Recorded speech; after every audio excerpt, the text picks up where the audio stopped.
Bueno, pues sin más preámbulos pasamos a la siguiente intervención. Es para mí también una gran satisfacción personal presentar al profesor Ismael Saz Campos, licenciado y doctor en Historia y catedrático de Historia Contemporánea de la Universidad de Valencia, que es uno de nuestros más destacados especialistas en un tema siempre presente, como es el fascismo, franquismo. Ha publicado numerosos trabajos sobre esta cuestión, especialmente cabe destacar pues, Fascistas en España, en colaboración con Javier Tusell, y Mussolini contra la Segunda República, que es un estudio en fin, que ha influido tremendamente en el conocimiento de la intervención extranjera en la Guerra Civil Española. Ha editado muchos trabajos relacionados con estas cuestiones, como Repensar el feixisme, en España la mirada del otro, Dynamics and Conflict, Valencia, 1808-1975, con Paul Preston, el franquismo en Valencia, formas de vida y actitudes sociales en la posguerra, con Gómez Roda, y la transición a política de masas con Edward Acton, el siglo XX, también como historiógrafo, ha publicado importantes trabajos, el siglo XX, Historiografía e Historia, con María Cruz Romeo, y recientemente también en otra de las facetas, que también es un conocido especialista, que es sobre el tema nación, nacionalismo, España contra España, los nacionalismos franquistas, y también destacaría Fascismo y Franquismo, editado con Carlos Forcadell, Discursos de España en el siglo XX. Bien, pues nada más y agradeciéndole su presencia aquí con nosotros, pues le paso la palabra al profesor Saz Campos. Bien, buenos días, buenas tardes y muchas gracias por la presentación. Muchas gracias, por supuesto, por la invitación a participar en este excelente congreso, y me sumo a lo que decía antes Santos Juliá, en el sentido que es una iniciativa extraordinaria, estupenda, y que yo creo que marca o debería marcar un principio. Debo expresar, por tanto, mi satisfacción, mi agradecimiento, aunque debo añadir inmediatamente que no sé muy bien qué hago aquí, porque yo no soy especialista en la guerra civil, en sus dinámicas internas, no soy especialista en historia de la Iglesia o historia religiosa, y en lo que toca a la memoria histórica, bueno, pues está aquí entre los presentes alguien que ha participado mucho más que yo y, por supuesto, mucho mejor que yo en los debates sobre la memoria histórica.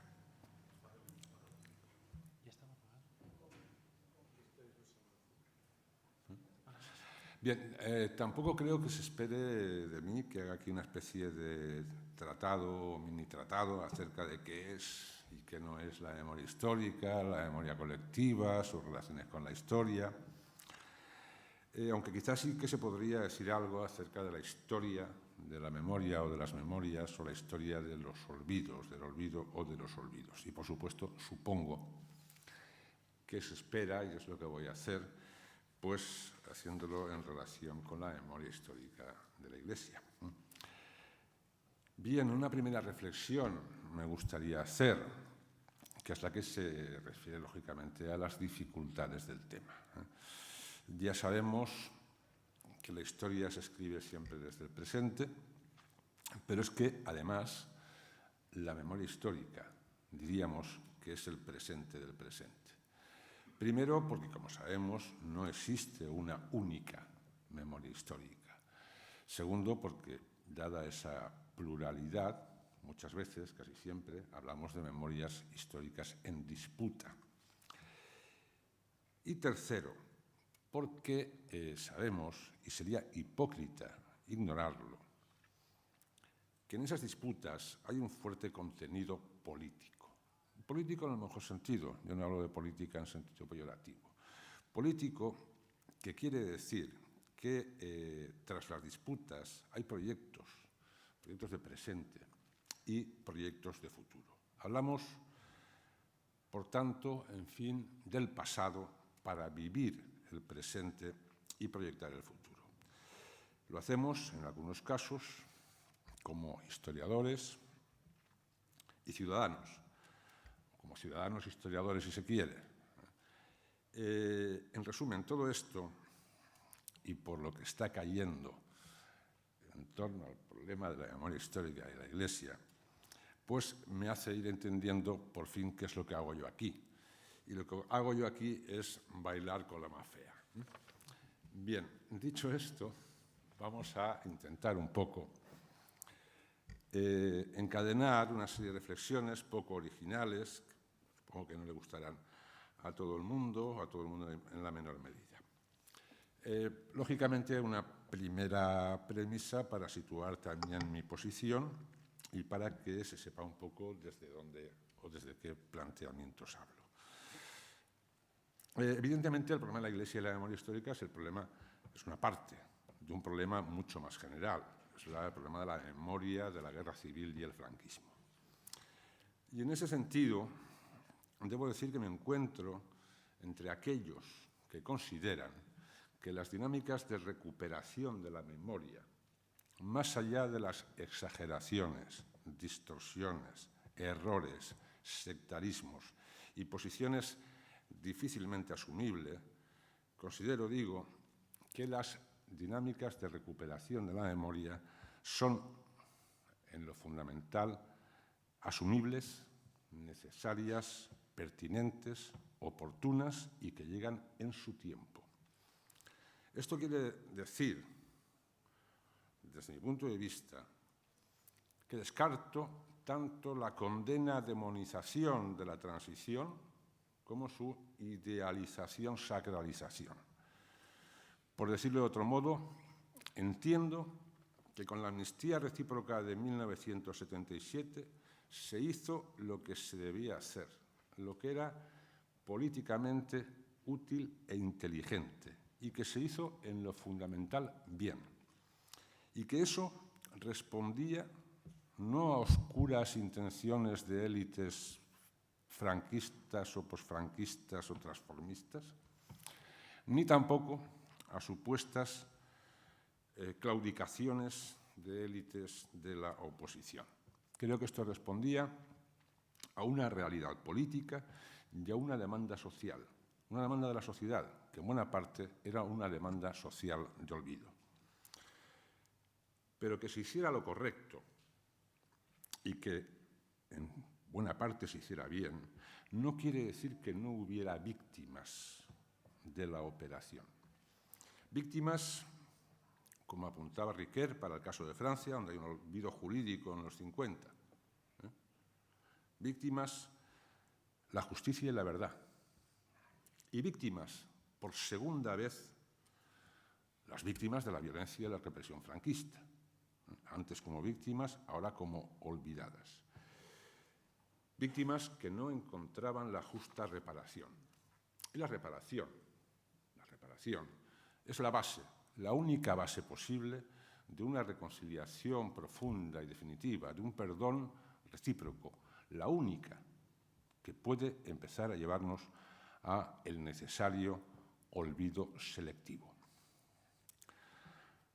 Traeré en mi apoyo dos referencias al respecto. La primera es la del mismo Riquer, cuando después de señalar que aquel olvido jurídico, nosotros diríamos aquella amnistía recíproca nuestra, aquel olvido jurídico en la Francia de primeros de los 50, había hecho un daño innegable, decía, a la verdad, y proseguía, pero el pasado seguía en las tinieblas de la memoria colectiva, y de las tinieblas, tarde o temprano, se sale. Me apoyaré también en la segunda referencia a lo que decía Reyes Mate hace poco en El País, cuando decía que una cosa era la memoria de los supervivientes o herederos de la guerra civil y otra la de las víctimas. Los primeros pudieron dar por clausurado un pasado, pero las víctimas seguían estando ahí. Y especialmente desde esa nueva concepción de la justicia que viene en buena parte respecto de la problemática del Holocausto, esa nueva concepción de la justicia reclama también una atención para que se cumplan las deudas con esas víctimas. En resumen, creo que es el momento memoria, hace unos años esta parte, que es el momento oportuno y que hay que afrontarlo. Y si no lo fuera al momento oportuno, pues también, porque está ahí, como sabe todo el mundo. Entrando ya un poco más en la cuestión de la Iglesia. Evidentemente, se ha dicho muchas veces, la Iglesia víctima y verdugo. Víctima y verdugo. Víctima, no hay mucho que decir. Está hablando de 7.000, en torno a 7.000 religiosos asesinados, muchos más si contamos fieles, desde todos los puntos de vista. Es una barbaridad, es una monstruosidad injustificable. Nosotros, los historiadores, se ha hecho esta mañana de una forma excelente, podemos aproximarnos al conocimiento del porqué, los antecedentes, las causas, las dinámicas, las diferencias. Debemos hacerlo, es absolutamente fundamental. Pero yo creo que ese axioma de la brutalidad injustificable debe permanecer y ser asumido por todos. Y a raíz de ahí, otra cuestión. Deberíamos acostumbrarnos, pienso yo, a que esas víctimas son y deben ser nuestras víctimas, las víctimas de todos, no las víctimas de la Iglesia, las víctimas de todos. Porque además la condición de víctima no añade ninguna cualidad a la persona. Puede ser malísima persona y puede ser víctima. Y esto vale tanto para unas víctimas como para las otras, para todas las víctimas. Pero también hay que incidir en que esas víctimas de la Iglesia fueron localizadas, dignamente enterradas, honradas y su memoria perennemente cultivada, con muy pocos atisbos de perdón o reconciliación por el camino a lo largo de la dictadura. Claro, todo colectivo, y lo digo en serio, no estoy haciendo ironía, tiene derecho a rehonrar a sus víctimas, tantas veces como quiera. Y puede hacerlo, estoy hablando de las beatificaciones, como una fiesta de la fe, y démonos cuenta de cómo concluye la frase, una fiesta de la fe y un acto de justicia. Palabras de Jorge López Teulón. De justicia. Puede incluso pretender que esas cosas siguen el ritmo ordinario de la institución, que no hay en ello ninguna cuestión política o reivindicativa. Muy bien, pero eso se llama memoria histórica. Y no se puede considerar que lo que hago yo es una fiesta de la fe y de justicia, y un acto de justicia, y decir que no tiene ningún ánimo político o reivindicativo, y al mismo tiempo decir hay que olvidar. Hay que olvidar para no reabrir heridas, para no caer en el guerracivilismo. Hay que olvidar que a las otras víctimas, solo a las otras víctimas. ¿Por qué a esas víctimas precisamente que son las que no fueron localizadas, ni honradas, ni enterradas, ni reparadas? Y no se puede decir, lógicamente, que lo de los demás es guerra civilismo, y lo nuestro es pura tranquilidad ordinaria. Yo creo que reivindicar todas las víctimas, reivindicar a las víctimas que no han sido honradas, es una cuestión para católicos y laicos de justicia y humanidad. Pero diría que para los católicos debería ser más. Además, esto me enseñaron de pequeño, amor cristiano. Y no pediría tanto que la Iglesia no se oponga a iniciativas para la reparación de esas víctimas. Pediría que la Iglesia estuviese en vanguardia con la sociedad a la hora de buscar esa reparación. Porque a mí la judicialización del problema no me parece en absoluto bien. Ahora bien, sí que me parecería estupendo que se constituyese algún tipo de comisión o lo que sea, un gran acuerdo de la sociedad, un acuerdo de verdad, por la verdad y la reconciliación, en la cual estuviese la Iglesia, por propia iniciativa tan interesada como los otros elementos de la sociedad civil, y recabando, en este caso, desde la sociedad al Estado, que pusiese aquellos medios que fueran necesarios. Una especie de pactos de la Moncloa de la memoria, diría yo, pero con otros protagonistas. Y claro, también, tenemos que decirlo, la Iglesia fue verdugo. También es perfectamente sabido, se han recordado cosas. Muchos sacerdotes fueron parte activa en la guerra, en ejecuciones, en crímenes. A veces decidían quién vivía y quién no. Simplemente, cuando iba el piquete falangista o de Albiñana a un pueblo de Burgos, decía al alcalde: ¿qué tal el alcalde, señor cura? Dice: pues mire, me obligó a tomar las campanas el día que los mozos se iban a quintas. Vale, muy bien. Paseo para el alcalde. El cura sabía lo que pasaba con estas cosas. Disponía a veces de las vidas. No fueron muchos, aunque sí que hubieron algunas excepciones, que levantaron la voz contra la violencia y la represión. Tristemente hay que decir que a veces lo hicieron con mayor fuerza. Mussolini, Danzi o el escuadrista Farinacci, con mayor fuerza que la Iglesia con la represión y la violencia en zona republicana. Hasta Himmler, el futuro genocida, quedó horrorizado. Yo encontraba ayer un texto de un enviado de Chano para que estuviese con Queipo de Llano. Decía cosas tan significativas como esta la digo un poco de paso. Un magistrado, un magnífico magistrado, que el otro día por la calle me dijo cuando pasaba un joven: ¿ves aquel de allí? No hay niente que hacer.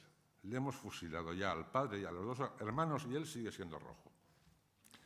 El italiano estaba un poco diciendo: no entiendo por qué tiene que dejar de ser rojo, porque le fusilan a los hermanos. Pero luego decía lo siguiente, traduzco directamente. Aquello que es verdaderamente increíble, salvo excepciones, es el cinismo de los curas españoles que asisten a las ejecuciones. Un oficial nuestro, un oficial superior nuestro, ha tenido que asistir en Málaga a una ejecución de condenados 7 en total. Apenas caído el último, el cura sacó un cigarro, lo encendió, hizo el gesto de lavarse las manos y dijo sonriendo a nuestro oficial: vamos a comer, todo arreglado.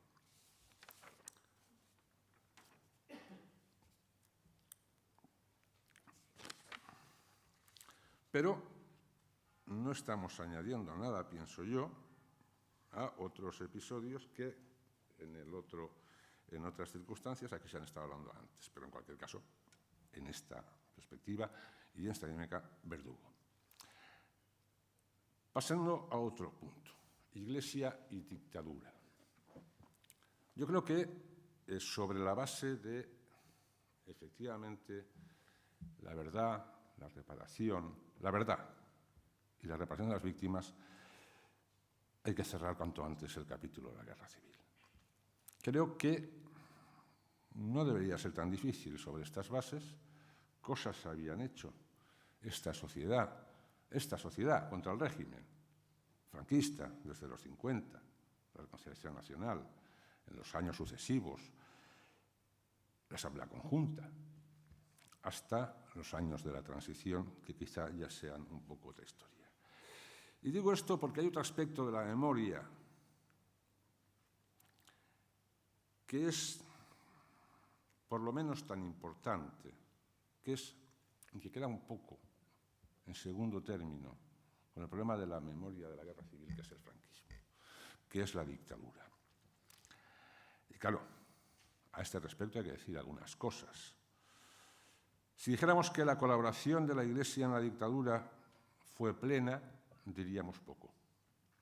Sabemos perfectamente que la Iglesia Católica fue uno de los pilares fundamentales de la dictadura.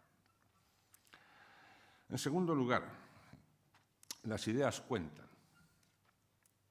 Y la Iglesia española fue proveedora de ideología y legitimadora del régimen desde posiciones ideológicas en los primeros años que eran las de la extrema derecha de la Iglesia mundial. De la extrema derecha de la Iglesia mundial, muy a la derecha del Vaticano. No hablemos de Vidal de Barraquer, por ejemplo. Y esto es algo que también la Iglesia tiene algo que decir. También la Iglesia tiene algo que decir de ese primado que era de la extrema derecha, ese nacionalista español que estaba con ese otro elemento que no consideramos muchas veces, que es el torquemadismo nacional católico. Ese afán, esa voluntad de extirpar de raíz y para siempre toda la cultura secular y liberal española. Y cuando se exterminan culturas y se persiguen libros, el paso siguiente, que es perseguir hombres, no es nada difícil.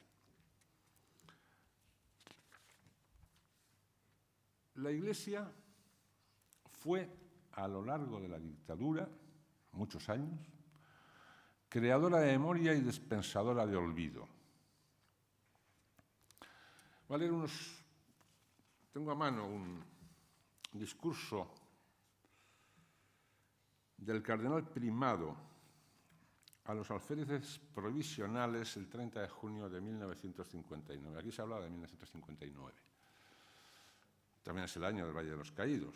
Diríamos año de memoria. Valle de los Caídos.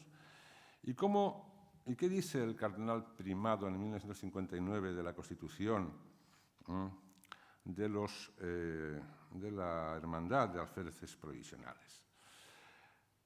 Pues dice, por ejemplo, que está muy bien que esto se tenga lugar en Toledo, porque los concilios toledanos forjaron la unidad católica de España, la única unidad posible.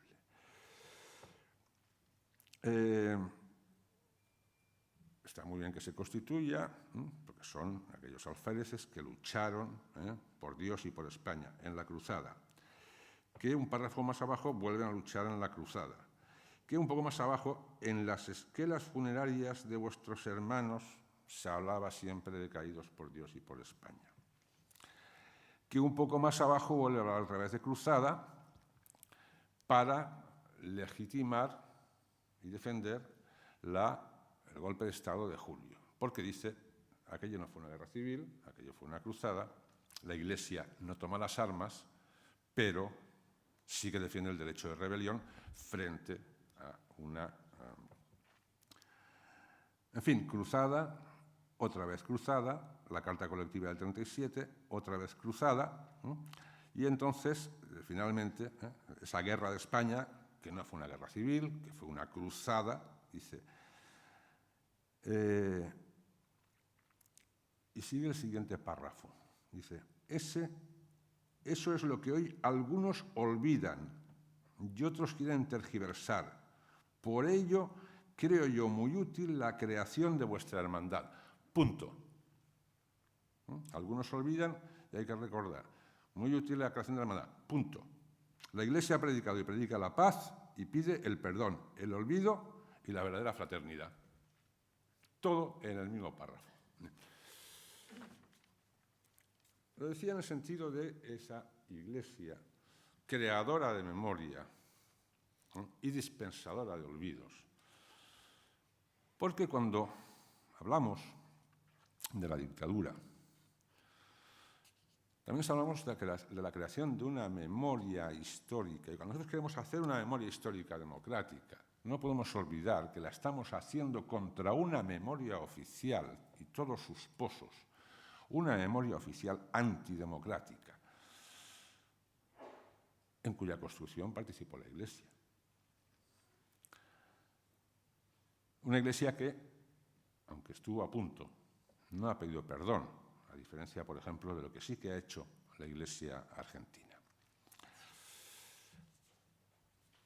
Apuntaría, por otra parte, a otra cuestión, la memoria selectiva de la Iglesia.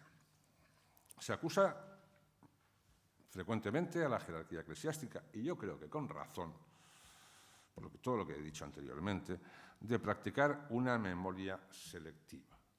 Hay unas víctimas y otras víctimas. Por ver guerra, civilismo y cristofobia en los otros, y ver un simple acto de fe y de justicia en los propios. Pero yo quiero apuntar a otro aspecto de esa memoria histórica de la dictadura. Siempre se menciona a los sacerdotes vascos en la guerra civil, otros católicos que estuvieron con la República, por supuesto, nos acordamos de Vidal y Barraquer, pero ¿y la Iglesia del antifranquismo? La de las decenas de sacerdotes presos en Zamora, que hubo más que en todo el bloque socialista en aquella época. La de miles y miles de católicos que lucharon y que estuvieron, por ejemplo, en el movimiento obrero. No siempre hablemos mal de nosotros.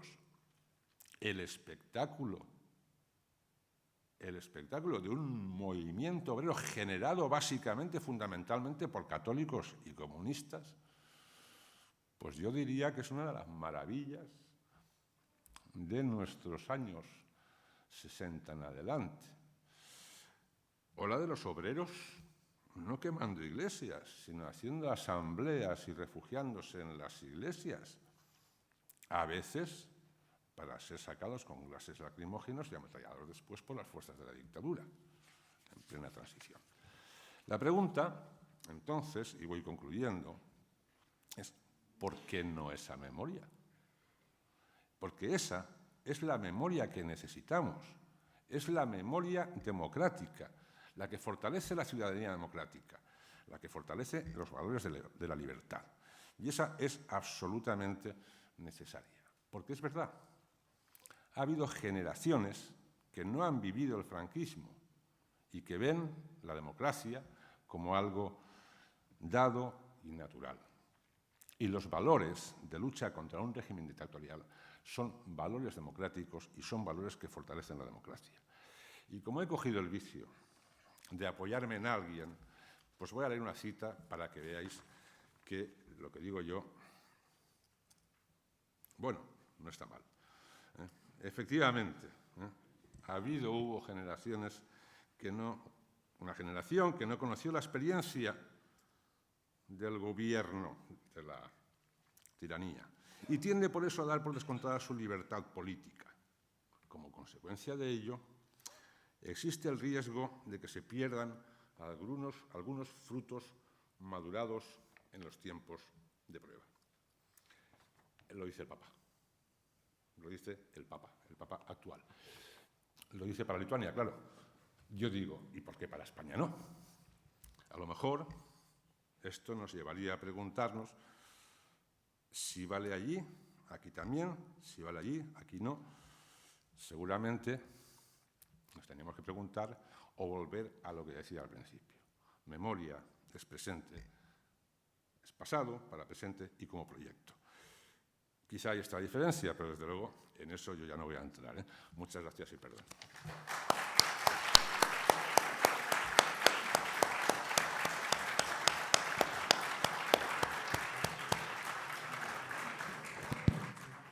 Bueno, gracias al profesor Ismael Saz por su brillante intervención. Se preguntaba, quizás con razón, que no sabía muy bien lo que hacía aquí, pero que tenía claro que le tocaba bailar con la más fea. Bueno, ha quedado perfectamente claro que es un consumado bailón. Ahora, si hay alguna intervención, ¿no? Disponemos de un poco de tiempo. Sí, buenos días. Por favor, profesor Sanz, usted ha comentado de que la memoria histórica y democrática era partidario decidido de la verdad y de la reparación. Yo he querido entender que no tanto así con el aspecto de la justicia. No sé si me he equivocado o lo he entendido mal. Entonces mi pregunta iría enlazando este comentario hacia el caso de que prácticamente todas las asociaciones memorialistas del país